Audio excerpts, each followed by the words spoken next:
Shalom, salam sejahtera bagi Bapak Ibu Saudara-saudara, anak-anak yang dikasihi oleh Tuhan Yesus Kristus.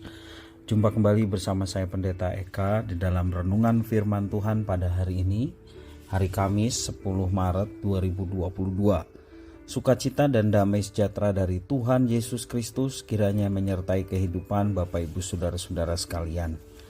Baik Bapak Ibu Saudara-saudara, sebelum kita akan bersama-sama merenungkan bagian firman Tuhan yang pembacaan hari ini Mazmur yang ke-59, mari kita akan terlebih dahulu berdoa. Tuhan Bapa di surga, di dalam Yesus Kristus, kami mengucapkan syukur terima kasih hari yang baru Tuhan berikan kepada kami, dan kami mau terus memperdengarkan hati dan pikiran kami kebenaran firman Tuhan. Kau mampukan kami untuk kami dapat memahami, Engkau juga menolong untuk kami dapat terapkan dalam hidup kami. Terima kasih Bapa, terpujilah namamu. Demi nama Tuhan Yesus kami berdoa. Haleluya. Amin. Mazmur yang ke-59.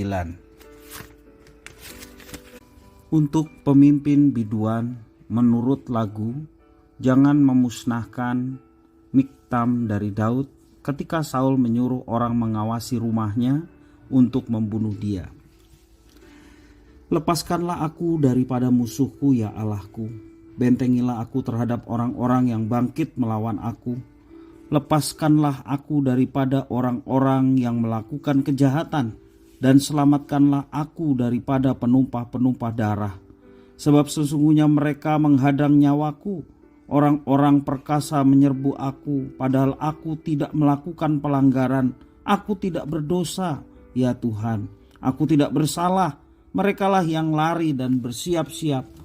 Marilah mendapatkan aku dan lihatlah.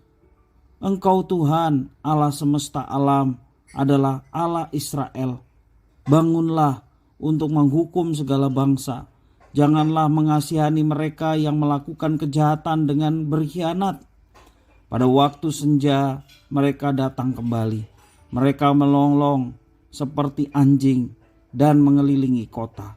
Sesungguhnya mereka menyindir dengan mulutnya, cemooh ada di bibir mereka, sebab siapakah yang mendengarnya? Tetapi Engkau Tuhan menertawakan mereka. Engkau mengolok-olok segala bangsa. Ya kekuatanku, aku mau berpegang padamu, sebab Allah adalah kota bentengku. Allahku dengan kasih setianya akan menyongsong aku. Allah akan membuat aku memandang rendah seteru-seteruku. Janganlah membunuh mereka supaya bangsaku tidak lupa. Halaulah mereka kian kemari dengan kuasamu, dan jatuhkanlah mereka, ya Tuhan, perisai kami. Karena dosa mulut mereka adalah perkataan bibirnya, biarlah mereka tertangkap dalam kecongkakannya.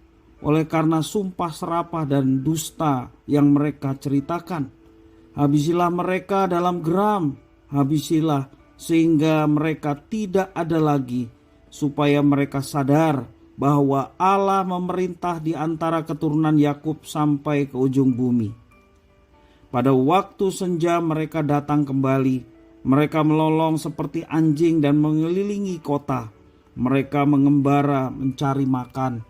Apabila mereka tidak kenyang, maka mereka mengaum. Tetapi aku mau menyanyikan kekuatan-Mu pada waktu pagi, dan mau bersorak-sorai karena kasih setia-Mu.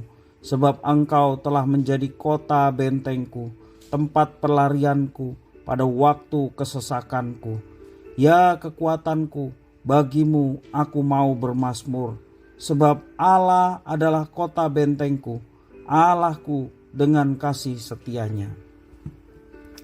Bapak Ibu Saudara-saudara yang dikasihi oleh Tuhan, di dalam Mazmur yang ke-59 menceritakan bagaimana sikap dari seorang Daud menghadapi persoalan hidup yang sedemikian berat. Dia mendapatkan teror, tetapi dia tetap berpegang, bersandar kepada Tuhan.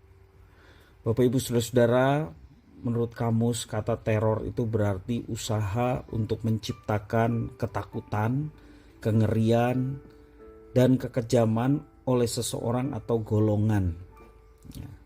Nah, definisi ini tepat seperti yang dialami oleh Daud dalam Mazmur 59. Pihak yang meneror adalah pihak Saul, ya, dengan utusan-utusan yang dijelaskan dalam Mazmur mengelilingi rumah Daud untuk membunuh Daud. Nah, itu tertulis dalam 1 Samuel pasal 18 ayat 6 sampai 30, juga pasal 19 11 sampai 18.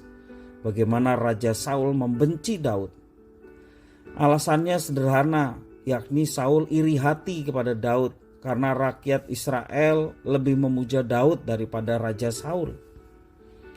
Sepercik kebencian berkembang menjadi hasrat untuk membunuh. Berkali-kali Saul berupaya untuk membunuh Daud. Kali ini Saul menyuruh orang untuk mengintai Daud dengan tujuan menghabisi nyawanya. Pastilah Daud mengalami tekanan yang sedemikian berat karena teror itu. Daud yang masih belia pada waktu itu tidak dapat berbuat apa-apa. Ia belum memiliki pasukan, dia belum memiliki kekuasaan. Dia hanya Daud orang biasa. Ia hanya bisa mengadu kepada Allah yang dia percayai. Di tengah kegelisahannya Daud memohon agar Tuhan Allah segera datang dan memberikan pertolongan kepadanya yang sedang mengalami teror. Ia merasa dirinya berada dalam bayang-bayang maut. Itu dikisahkan di dalam bait yang kedua sampai keempat. Setiap hari Daud merasa dirinya menjadi incaran oleh suruhan-suruhan Raja Saul. Kemana saja dirinya pergi, para musuhnya selalu mengintainya dan ada di sekitarnya. Kalau kita membayangkan diri kita seperti Daud, pasti akan mengalami tekanan yang sedemikian berat. Sebabnya Daud menaikkan permohonan karena jika bukan Tuhan yang memihaknya, siapa lagi yang akan memberikan pembelaan dan perlindungan? Namun di dalam Mazmur ini kelihatannya Allah bergeming atau diam saja. Sikap Tuhan Allah membuat Daud bertanya-tanya apakah Tuhan tidak mendengar seruan minta tolong atau Tuhan tertidur. Ini tampak dalam ungkapan dalam Mazmur, lihatlah dan bangun. Artinya Daud ingin bahwa Tuhan menjadi saksi bahwa dirinya tidak bersalah. Dan sekaligus meminta pertolongan bahwa Tuhan menegakkan keadilan baginya yang saat itu sedang mengalami tekanan sedemikian berat. Meski permohonannya belum dijawab, ini sikap yang perlu kita belajar dari Daud. Walaupun permohonannya belum dijawab, Daud tidak mundur dari imannya. Ia menanggapi Allah yang sepertinya berdiam, dia menanggapinya secara positif. Dengan tulus dan lugas ia mendeklarasikan keyakinannya kepada Tuhan. Apapun yang terjadi, Tuhan adalah kekuatan, Tuhan adalah perisai dan kota benteng hidupnya yang kokoh. Itulah deklarasi yang boleh dinyatakan Daud bahwa dia tetap beriman walaupun sepertinya Tuhan bergeming. Ia yakin bahwa Tuhan akan membuat para musuhnya bertekuk lutut di hadapannya. Keyakinannya terungkap di dalam bait yang ke-9, 10, 17, 18. Jelas dikatakan demikian. Nah, inilah iman yang perlu kita miliki di zaman sekarang ini. Mungkin kita saat ini sedang menghadapi tantangan hidup yang sedemikian berat. Ada persoalan yang belum terselesaikan. Persoalan yang disebabkan mungkin karena memang kesalahan kita sehingga persoalan itu terjadi. Nah, kalau seperti ini kita datang pada Tuhan bertobat dan memohon pengampunan. Mungkin juga karena intimidasi orang lain atau karena kesalahan orang lain sehingga kita mendapatkan masalah atau persoalan. Dan ketika kita berdoa sepertinya Tuhan belum juga menjawab padahal persoalan sedemikian berat. Seperti itu yang dialami oleh Daud dan mungkin kalau kita sedang mengalami itu, Mari kita belajar untuk senantiasa berserah kepada Tuhan. Ingat, ketika kita memohon kepada Tuhan tapi sepertinya belum terjawab, bukan berarti Tuhan tidur, bukan berarti Tuhan diam. Ia sedang menguji kedalaman hati kita. Apakah kita masih setia untuk memuji, menyembah Dia dengan tulus hati? Keputusan kita yang harus kita lakukan adalah tetapkan hati kita untuk tetap setia mengikut Tuhan di dalam Yesus Kristus. Tetapkan dalam diri kita untuk setia menyembah dan memuji Dia sepanjang kehidupan kita. Percayalah Bapak Ibu saudara-saudara yang dikasihi oleh Tuhan, ketika kita menetapkan hati untuk tetap setia memuji menyembah Dia, maka Dia yang akan ambil bagian tepat pada waktunya.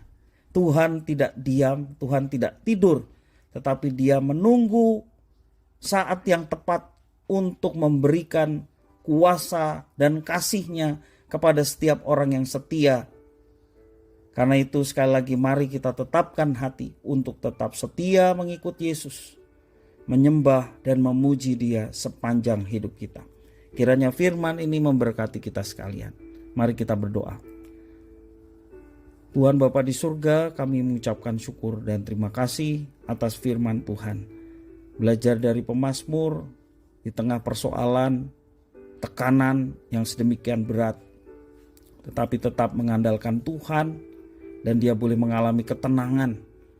Satu keyakinan yang dia miliki bahwa Tuhan yang berkuasa, yang akan mengatasi persoalan-persoalan yang sedemikian berat yang dihadapi. Dan kenyataannya pemazmur pun boleh mengalami seperti itu. Demikian juga kami mau tetap belajar berserah sepenuhnya kepada Tuhan. Bahwa persoalan apapun yang sedang kami hadapi, kami tidak akan lari dari iman yang sejati, yaitu iman yang menyelamatkan. Percaya kepada Yesus sebagai satu-satunya Tuhan dan Juru Selamat. Tuhan yang akan menolong dan menopang hidup kami. Terima kasih ya Tuhan atas firman-Mu, mampukan kami untuk dapat menerapkannya. Demi nama Tuhan Yesus kami berdoa. Haleluya. Amin.